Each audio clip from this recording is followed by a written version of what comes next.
Okay, so good afternoon, everyone. Today we have Mr. Debashish Banerjee sir with us. Hello. So it's our immense pleasure, sir, to have you. Let's start with our interview. So, sir, can you tell us what an innovative business strategy you developed that created significant value for your organization? Okay. See, I started from very scratch as a medical representative way back in 80, but 40 years later, when I relinquished my first innings as a chief compliance officer, my journey was into business development, sales, marketing, then into distribution, inventory control, and lastly in compliance. I went through this journey and worked in several companies, which helped me to get into networking and plus having a close association with my colleagues, where I thought that if I come into my second innings of my career, let me do something for the startup companies or particularly for the mid-level companies which are not they don't have adequate funding to have full-fledged product management team or a training department. Today the buzzword is outsourcing. Most of the companies who don't want to have full-fledged departmental heads or training managers, they outsource the job. And typically, I created a platform where I address that issue. Any startup company or a small mid-level company, I try to help them into getting into the business development, training, and then create the marketing collaterals for the MRs going to the doctor, they show their visual aids, those typical and those end jobs I take care. So what I thought was, let us collaborate, and my platform is absolutely a collaborative platform. So when I started my journey, it was a blessing in disguise when the disruptor happened during COVID. We were all confined to our house. So that's time I started my organization as a business, particularly for training. So it was all virtual training that time. Slowly after COVID, things settled, and then we started up adding the other things. So now identifying a molecule, bringing that molecule, developing matchmaking with a third-party manufacturer. Once the product is selected, naming IPR, patent related. Those things are across a lot of people have started collaborating with me, and we work as a team.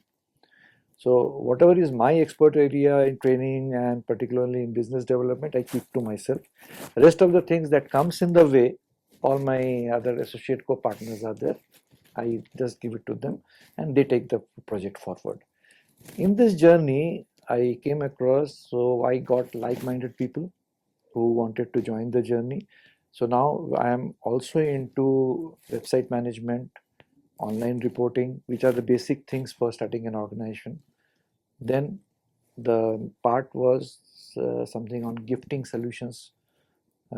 Doctors, you need to give gifts in the market for market. So that part also many companies started collaborating with me. And last just 1 year back, we started Subasa Solutions, which is based out of Calcutta. This is basically one of my friend who is working in the CSO space. So he's left the earlier parent company, he started his own venture, and I am a mentor to that company now. So this is basically into clinical sales and research. So we do the third party functioning.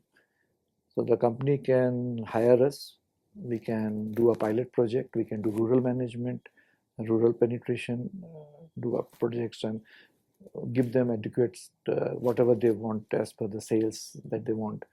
And it could be a geographical pan-India penetration. Like if you have a factory, your core area is manufacturing, you don't have any insight on marketing and HR. So we take that responsibility. You may be in one part of India, but you want to start doing it in the say northeast, Guwahati or Assam side. So we take our team, we work for them. So it's a third party. So that's a really nice initiative for small scale businesses or newly developed. I'm only targeting small and mid level and startups, because see, big companies already have their departmental heads, marketing heads, then the people, but there are a lot of small things they want to have encouragement. So we'll move to our next question, sir. So could you share an example of time when you successfully turn around a struggling business or department in any company, sir? Yeah, I just remember my last fag end of my first innings. I joined Jagdale Group, Jagat Pharma, as a business development head in sales and marketing for one division. 2 years later, I was given additional responsibility of a distribution and inventory control, which was never in my portfolio. And it was after, say, 35, 38 years in business development, you're suddenly given a role. And after that, during that period, during the course of 1.5 years or 2 years, I revamped the entire thing, and slowly, the supply chain management in the company of Jagdale Industries, it helped to give an additional impetus and growth to the marketing team. So because I was in marketing, I brought the distribution and marketing together and made a thing to take it to the next level. So seeing that, my CMD said that I want to start compliance, and the company didn't have any compliance. So I was entrusted with a compliance manager role as a chief compliance officer. That was absolutely new. And within 2 years, I got ISO certification done for. It was never there in that old company. It's a 70-year-old company, but compliance was never there. So we started in 2017 the compliance part. We finished it up in 1.5 years. Got ISO done, all the paperwork done. Because once you have compliance and the other regulatory things falls into place. Yes, sir. So that's really nice thing, sir. So our next question will be, so with our 40 years of experience, how do you keep up with the latest trends and developments in the pharmaceutical industry? Knowledge, be equipped with the latest updates. Even at least I devote 1 hour, minimum 1 hour a day in knowing something or finding out, and with deep interest. So that is one passion I have. Once you start knowing and learning, see, a lot of changes are there, and it's a evolving space, ever evolving pharmaceutical industry. So I don't confine myself now to business development. The regulatory is there, then innovation is there. So how do you see the latest trends like AI and Obviously, new trends in the pharmaceutical industry? I think they should integrate all those courses in the curriculum. Yeah, some of the IT, they have already included as a separate. But I don't know about DYP. Do they have this AI now? No, still we don't have, but we'll surely tell them to include. I think that's the future. And yes, sure. And a lot of students will be interested for this particular. Yes, sir. That's the happening.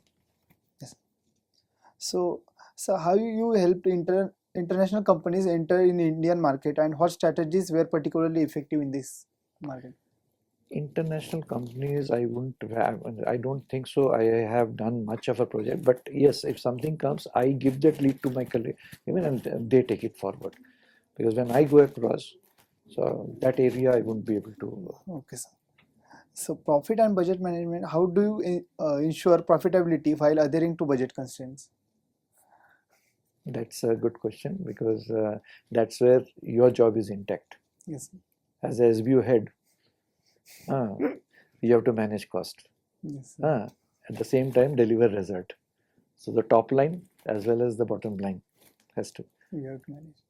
You have to. Otherwise, your job is not there. It happens, and you take all the considerations. You take the help of a lot of people. But yes, the data, proper interpretation of data, that is very important.